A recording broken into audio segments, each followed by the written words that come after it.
The 2024 Washington Commanders had a magical season. They tripled their win total from the previous year, had a game-winning Hail Mary right after the defender on the other team smack-talked the Washington crowd, stole a gritty road playoff win on a last-second field goal for the franchise's first playoff win in nearly 20 years, beat the brakes off the number one ranked team in the NFC in their own building the following week before... Yeah, we won't talk about the NFC Championship game in Philly. But it was a phenomenal, unexpected season with a young superstar quarterback in Jaden Daniels at the helm, hoping to usher in a new era of football in America's capital. But hold on.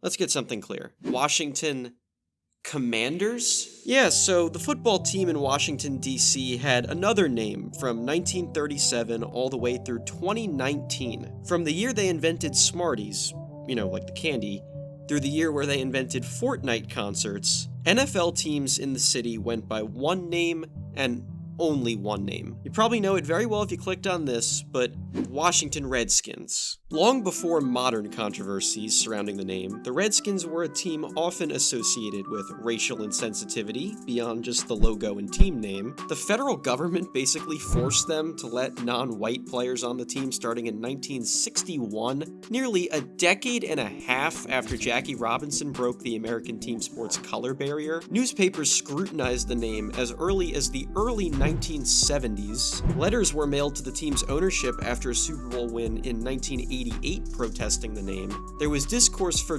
decades about whether or not Native Americans were or should be offended by the name, and in 2013, the National Congress of American Indians stated they did find it offensive. Picketing at stadiums where the team played built up for years. Talk over whether or not the tradition of the name superseded all drama lasted for generations too. Former team owner Dan Snyder said he'd never change the name. And then the controversy surrounding this team branding hit a boiling point in 2020. Corporate sponsors of the team, most notably FedEx, who had the naming rights of the team's stadium, finally put real financial pressure on the organization to change the name. With money now being a huge variable at play, the team did what they previously vowed never to do. Change the name. For 2 seasons, they played actual, real NFL games known as just the Washington Football Team, as they stalled and dragged out a rebrand meant to put the ghosts of this whole situation behind them. The football team, that was their name, not just me being vague, highlighted bizarre non-committal to anything until they were comfortable rolling out something they thought would stick. And then in early 2022, they rolled out the Washington Commanders as their new identity moving forward.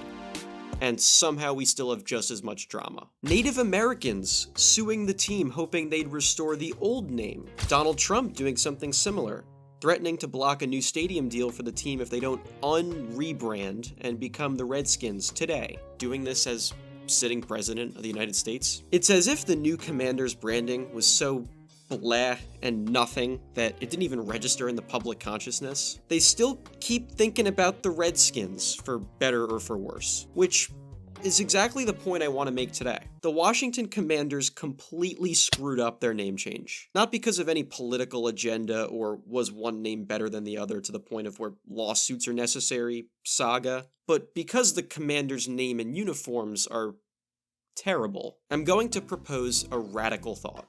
The name Redskins was also just a bad name for a team. Think about it for more than 5 seconds and you realize it's dumb and a very stupid thing to brand for a sports team. Like, yeah, we play for the, tribal guys we're misrepresenting the complexion of. Native American-based names, even the ones that have been changed, aren't awful in and of themselves for the most part. The Florida State Seminoles, for instance, have a partnership with the actual real-life Seminole tribe to use their branding in a responsible way that generally doesn't create any controversy. The Cleveland Indians changed their name in 2022 to the Guardians, but most of the ire their way was on the logo. In the exact same league as the Washington NFL team, you rarely see the Kansas City Chiefs get blowback. Whereas the Redskins got as much heat as they did because the name was so bad and so stupid that it was essentially just a slur. The way I see it, they should have changed it long ago to something that would have been much more gripping, and as I'll touch back on later, I think he had a few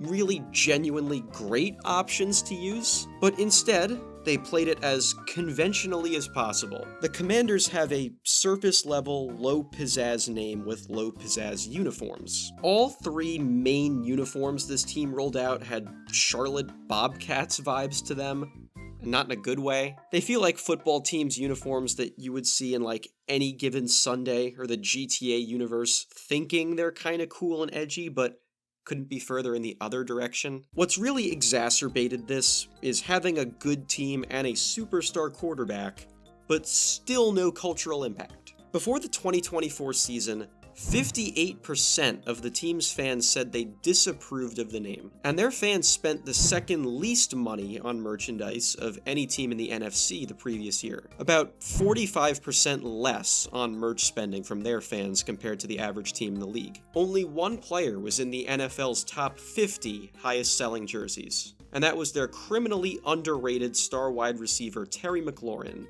in 38th place on that leaderboard. Commanders jerseys were not seen outside of DC basically anywhere. You didn't see them at jersey stores or the mall unless you were in the market. Depending on where you looked, they didn't even have them in market either. 2023's highest selling jersey in Virginia belonged to Eagles quarterback Jalen Hurts. The only thing people associated with the Commanders was a fan-made hype song they threw on somewhat ironically.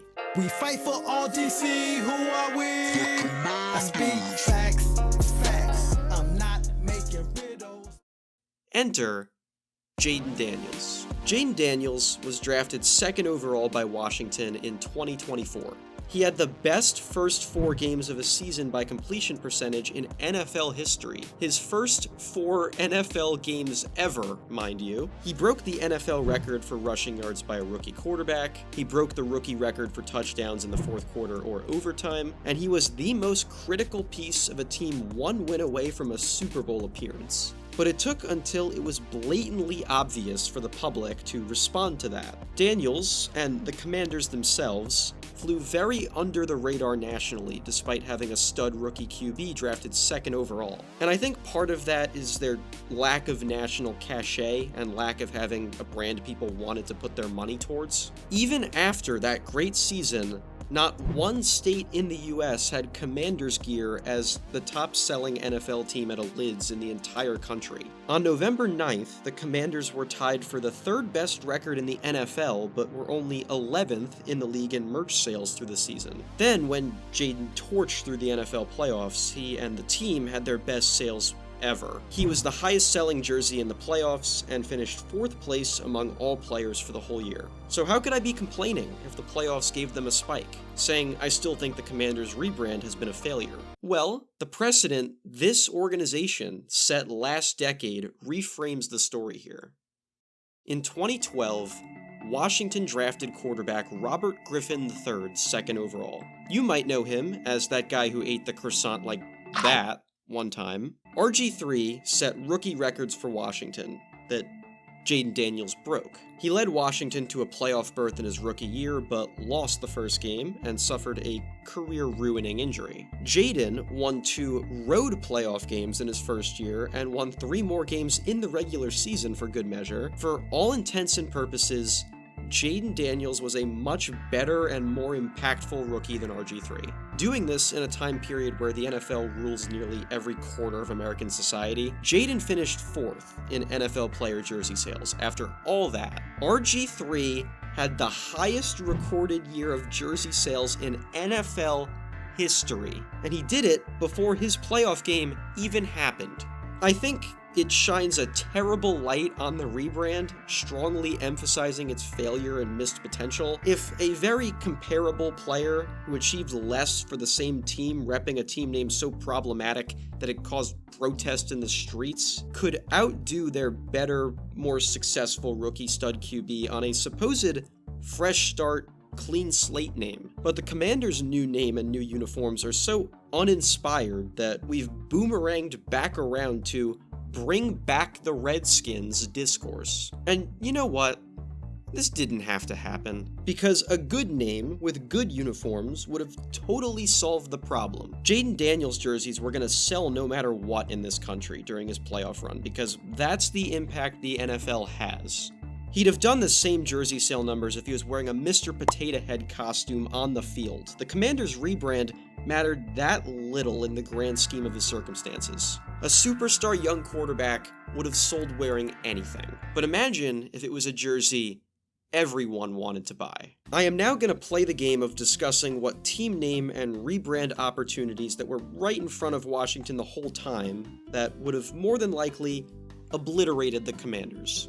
A key argument against renaming the team at all was that it went against tradition, and for a team with 3 Super Bowl wins, there certainly is tradition to the franchise. In the 10-season span of 1982 through 1991, Washington won all 3 of those Super Bowls. They did so on the strength of fantastic offensive line play, and formed a gritty, run-first, smash-mouth, run-through-a-mother-face identity of play. That group was nicknamed the Hogs, because in 1982, the offensive line coach kind of demeaningly called the group of grown men offensive linemen Hogs in training camp. They owned it, the nickname stuck, became a widespread and public thing, took on an honorary Hog and 1 honorary Piglet player from the offense, and they won a ton of games with the Hogs. I've seen Arkansas fans do pig suey chants for the Razorbacks in person, and believe it or not, the fan-made mock-ups for logos and helmets for a Hogs-themed team are great. The Commanders even have a Hog mascot, so why not go all the way and honor this great tradition in a rebrand? Washington Hogs gets across your gritty, tough football history better than Commanders does, I'll say that much. And even if you just read the name on paper and it doesn't look great, conjoin it with the history of the team and a good logo and something fresh and creative and original, and I think it would have worked. But if you want to talk about history, I think there was one more name idea floated by fans years before the name change actually happened that I think would have been perfect. The Tuskegee Airmen were America's first black military pilots. They flew over 1,500 combat missions, earned at least 60 Purple Hearts, 15 Bronze Stars, a Silver Star, 744 Air Medals, and received a Congressional Medal of Honor in 2007. Their contributions to the United States during World War II were invaluable, and their pioneering service has been praised for years. Not just because they were doing this during a time when the military was still segregated, but because they were also really good pilots, instrumental to protecting America and its troops. The Tuskegee Airmen also had another nickname though, the Red Tails. Come on, the Washington Red Tails. It's perfect. The logo designs are beautiful. You could go one step further than the Commanders simply being named after a naval rank and actually do uniforms that suit the service these soldiers provided. There are so many ways to do this as a successful, clean rebrand. It's genuinely so easy to nail this one creatively and simultaneously uplift an element of military history that deserves it, not just vaguely using a naval rank as your name and doing nothing with it. Go all the way and honor American heroes as the football team in the nation's capital. You could even do camouflage alternate uniforms the same way plenty of teams in other sports have. I bring all this up because, at least in the way I'm perceiving the situation, it's a much better execution of honoring the troops if you rebrand than the Commanders actually is, if you go all out on it. Think about it like this, too. The criticism of the Redskins is that it's a stupid, offensive name that puts down a minority group essential to American history. What if you took that controversy and rebranded by putting the Red Tail service on a pedestal, and actually making a cool football team identity out of it that transcends not just your team, your market, and everything the new identity represents? I'm not just pulling this out of thin air either. People were suggesting this name for years during the Redskins name controversy, and the support for it was very real. A clever designer and marketing team absolutely nails this and creates something that an NFC championship caliber team with a superstar young quarterback blows into the stratosphere. I guarantee you the alternate timeline where they have this branding sells a lot better and resonates more in the public consciousness than the one we're in now. But no. It took them until their 4th season to release an even decent alternate jersey that's basically just an old Redskins uniform without the name on it. And for most Washington football games these days, We have the Washington Commanders, and their weird name tag looking thingy on the red jerseys. Lines surrounding the Commander's name here are so unnecessary. The faded numbers on the white one resemble a Call of Duty camo you'd never use. And the dull, mostly monochromatic black uniforms that still have the stupid name tag thingy, but buried in a corner where it looks pretty stupid. And I could have whipped up the concept art for this one in MS Paint. That's the world we're in. Bummer.